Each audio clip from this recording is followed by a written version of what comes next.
दोस्तों नमस्कार। स्वागत है आप सभी का मेरे YouTube चैनल के आर हिंदी कहानियां में। आज की कहानी सुनकर आपके भी रोंगटे खड़े हो जाएंगे और आप सोचने पर मजबूर हो जाएंगे। कहानी को डिटेल से जानने के लिए वीडियो में लास्ट तक बने रहें। तो चलिए कहानी को शुरू करते हैं। ये कहानी है कर्नाटक के मांड्यापुरा जिले की। आज की एक कहानी इतनी ज्यादा दिल दहलाने वाली है कि जिसकी आप कल्पना भी नहीं कर सकते हैं, क्योंकि ये स्टोरी एक अयाश भाई और एक बहन की है जो कि अपनी ही बहन के साथ शारीरिक संबंध बनाना चाहता था। लेकिन जब उसकी बहन ने उसे ये सब करने से मना कर दिया, तब वो लड़का एक ऐसा भयानक कदम उठाता है जिसकी आप कल्पना भी नहीं कर सकते। 27 वर्षीय दीपिका कर्नाटक के मांड्यापुरा जिला के रंगापट्टनम के पास मणिकेली गांव में अपने पति वेंकटेश और अपने 7 वर्षीय बेटे के साथ रहा करती थी। दीपिका दिखने में बहुत ही ज्यादा खूबसूरत थी। उसे देखकर यह नहीं पता चलता था कि दीपिका एक बच्चे की मां भी है। दीपिका एक गृहिणी थी। इसके साथ ही वो मांड्यापुरा के एक निजी स्कूल में बच्चों को पढ़ाने का भी काम किया करती थी। हालांकि जब सब कुछ बिल्कुल परफेक्ट चल रहा था कि तभी दीपिका की मुलाकात एक दिन दीपिका के ही गांव में रहने वाले नीतीश नाम के एक लड़के से इंस्टाग्राम पर होती है और दोनों की बातचीत होने लगती है। पहले दोनों दोस्त बनते हैं और फिर नीतीश दीपिका से बहुत ज्यादा प्यार करने लगता है। हालांकि दीपिका के मन में ऐसा कुछ भी नहीं था। दीपिका नीतीश को अपना दोस्त समझती थी और दोस्त से ज्यादा वो उसे अपना भाई समझती थी और उसे भाई कहकर बुलाया भी करती थी। और नीतीश भी दीपिका को दुनिया वालों के सामने तो बहन ही बुलाया करता था।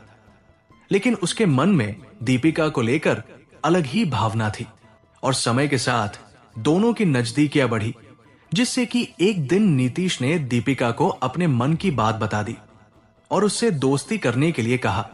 यह बात सुनकर दीपिका भी अपने आप को नहीं रोक पाई और वो भी उससे दोस्ती कर लेती है और धीरे धीरे उनकी यही दोस्ती आगे बढ़ने लगी और समय के साथ उनकी नजदीकियां भी अब काफी ज्यादा बढ़ने लगी और दोनों अब दुनिया वालों के सामने भाई बहन का रिश्ता रखे हुए थे।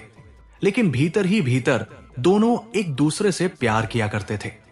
हालांकि जब दोनों की नजदीकियां और ज्यादा बढ़ने लगी, तब नीतीश ये बात भूल गया कि दीपिका शादीशुदा है और उसका एक बेटा भी है और इस प्रकार दोनों का अवैध रिश्ता चलने लगा। लेकिन वो कहते हैं ना कि इश्क और मुश्क छुपाए नहीं छिपते, ऐसे रिश्ते ज्यादा दिनों तक कहां चल पाते हैं। इसलिए जब सब कुछ बिल्कुल सही चल रहा था, तभी एक दिन दीपिका के घर वालों को दीपिका और नीतीश के इस रिश्ते के बारे में पता चल जाता है। तब उन्होंने दीपिका को नीतीश से दूरी बनाए रखने के लिए कहा और यहां तक कि दीपिका के पति वेंकटेश ने तो नीतीश को चेतावनी भी दे दी कि अगर वो दोबारा दीपिका के आसपास दिखाई दिया तो वो उसकी जान ले लेगा। बढ़ते हुए मामले को देखकर दीपिका ने नीतीश से दूरी बना ली। इस पूरी घटना के बाद दीपिका ने नीतीश से बहुत ज्यादा दूरी बना ली। अब उसने नीतीश से मिलना भी छोड़ दिया और उससे बात करना भी बंद कर दिया। अब वो नीतीश के साथ ऐसा व्यवहार करने लगी जैसे कि वो नीतीश को जानती ही ना हो। लेकिन नीतीश केवल दीपिका का दोस्त ही नहीं था, बल्कि नीतीश दीपिका से बहुत ज्यादा प्यार भी किया करता था। इसलिए उसे दीपिका की दूरी बर्दाश्त नहीं हो रही थी और उसने बहुत बार दीपिका से मिलने की कोशिश की और उसे मनाने की भी कोशिश की। लेकिन दीपिका ने उससे मिलने से साफ साफ मना कर दिया और ऐसा होते तकरीबन महीनों का समय गुजर जाता है और एक दिन वो दीपिका से मिलने का एक प्लान बनाता है।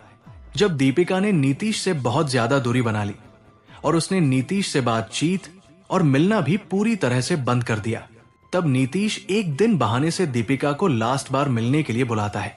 वो दीपिका से कहता है कि आज मेरा जन्मदिन है, इसीलिए तुम प्लीज एक बार मुझसे मिलने के लिए आ जाओ, फिर दोबारा कभी नहीं मिलूंगा। दीपिका भी एक आखिरी बार मिलने के लिए नीतीश की बात मान जाती है। लेकिन यहां पर दीपिका नहीं जानती थी कि उसके साथ इतनी बड़ी अनहोनी होने वाली थी जिसमें उसे अपनी जान भी गंवानी पड़ सकती है।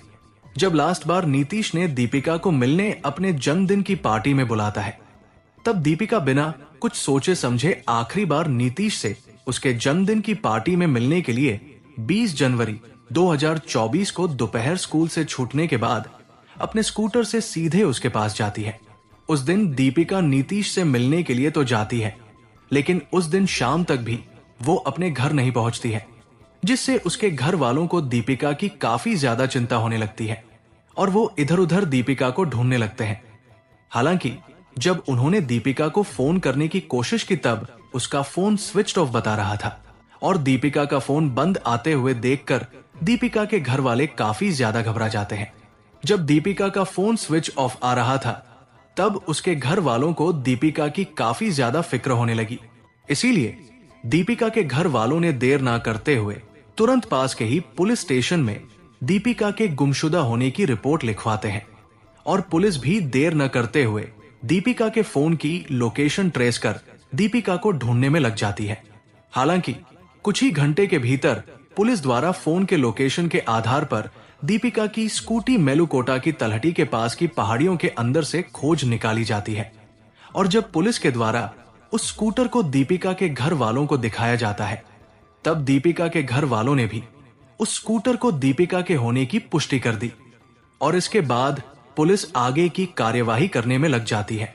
जब पुलिस इस पूरे मामले की छानबीन कर रही थी कि तभी पुलिस के सामने सोशल मीडिया पर एक वायरल वीडियो आता है जो कि पहाड़ी के पर्यटकों के द्वारा रिकॉर्ड किया गया था, जिसमें पहाड़ी की चोटी पर एक युवक और युवती की हाथापाई चल रही थी और वीडियो में वो शख्स उस महिला पर हाथ भी उठा रहा था। फिर थोड़ी देर बाद वो शख्स उसकी बड़ी ही बेरमी से हत्या कर देता है और जब पुलिस ने ये वीडियो देखा तो पुलिस तुरंत मौकाए वारदात पर पहुंचती और जब पुलिस ने मेलुकोटा के तलहटी के आसपास के इलाके की छानबीन की तो पुलिस को वहां पर एक ऐसी चीज मिली जिसकी आप कल्पना भी नहीं कर सकते हैं। जब पुलिस उस पूरे इलाके की छानबीन कर रही थी तभी पुलिस को वहां पर पहाड़ी के नीचे एक लड़की की लाश दफन हुई मिली। जब पुलिस ने उस लाश को निकाला तब पुलिस ने पाया कि इस लाश की पहचान नहीं हो सकती है क्योंकि लाश का चेहरा किसी बड़े पत्थर से कुचला गया है और जब पुलिस ने उस लाश का पोस्टमार्टम करवाया तो इस लाश की पुष्टि दीपिका के रूप में हो गई और पोस्टमार्टम में यह बात भी साफ हो गई कि इस महिला का पहले शारीरिक शोषण यानी कि उसके साथ बलात्कार भी किया गया है, फिर इसकी बड़ी ही बेरमी से हत्या की गई है और इसकी पहचान छिपाने के लिए इसके चेहरे को किसी बड़े पत्थर से कुचल दिया गया है। पुलिस भी इस केस को हत्या का मानकर इस केस की अब गहराई से छानबीन करने में लग जाती है, लेकिन यहां पर पुलिस के लिए एक बहुत बड़ा टास्क आने वाला था। दीपिका की लाश पुलिस को मिलने के बाद दीपिका के परिवार वालों ने पुलिस पर बहुत ही गंभीर आरोप लगाने लगे। दीपिका के परिवार वालों का कहना था कि पुलिस ने जब दीपिका का स्कूटर इस घटनास्थल से ढूंढ लिया था तब पुलिस ने दीपिका को ढूंढने की कार्यवाही क्यों नहीं की।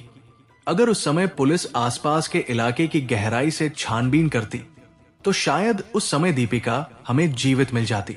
और दीपिका के परिवार वालों का यह भी कहना था कि दीपिका की लाश का पता हमने लगाया है, न कि पुलिस ने, और लाश मिलने के बाद हमने पुलिस को जानकारी दी है।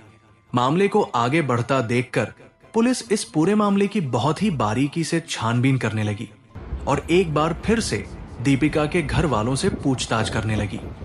तब दीपिका के घर वालों ने एक लड़के नीतीश पर शक जताया जो कि उनके ही गांव का रहने वाला था और पुलिस के सामने उन्होंने नीतीश और दीपिका के रिश्ते के बारे में भी पूरी जानकारी दे दी।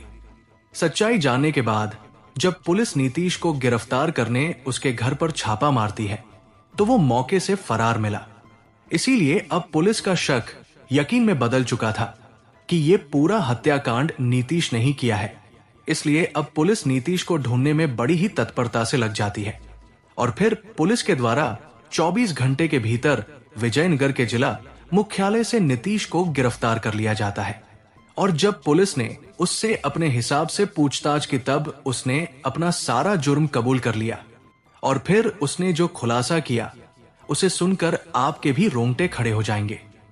उसने बताया कि वो दीपिका से बहुत ज्यादा प्यार करता था और उसने दीपिका को बहुत बार उसकी जिंदगी में दोबारा आने के लिए कहा था, लेकिन दीपिका ने उसकी जिंदगी में दोबारा आने से साफ साफ मना कर दिया। मैं दीपिका से 1 मिनट की भी दूरी बर्दाश्त नहीं कर सकता था, इसलिए मैंने गुस्से में आकर दीपिका के सिर पर एक पत्थर से हमला कर दिया, जिससे दीपिका गंभीर रूप से घायल हो गई।